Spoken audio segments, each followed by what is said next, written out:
class, I am Christine McIntosh, and this is my final forum post for EVSP 201, Environmental Economics.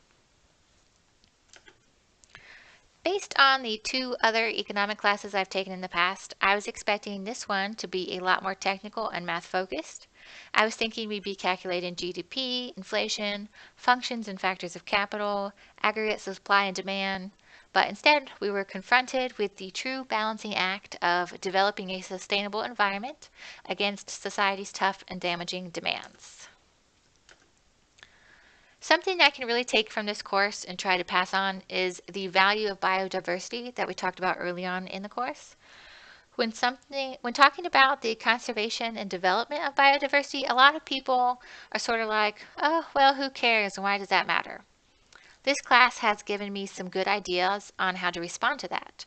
We are so dependent on it for everything from construction of infrastructure projects like roads to consumer goods and recreation.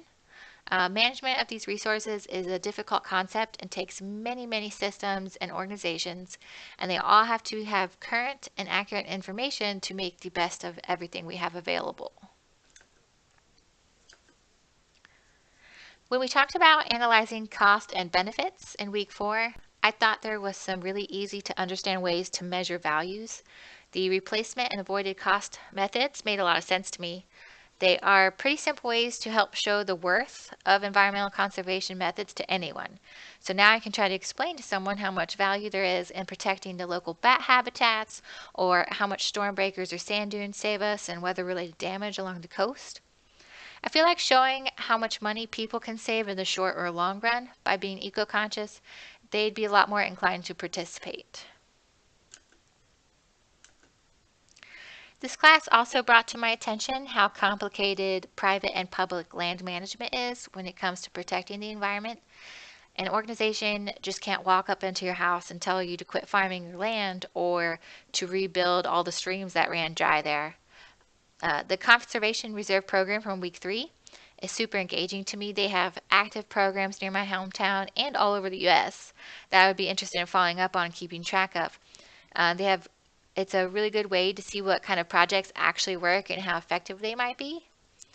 For private lands, the marine protected areas we talked about in week 6 are also some things I'd be interested in looking deeper into.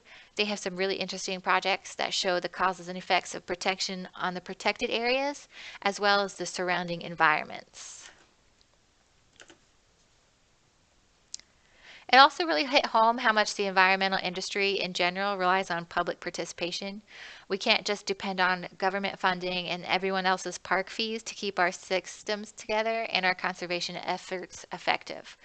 We all have to participate and be eco-conscious to make it all work. Thank you for listening and reading along with this forum post. This was a Prezi presentation if you're interested. You guys shared some good posts and responses throughout the course. I hope you learned a lot like I did, and have a good weekend and good luck with your final case studies.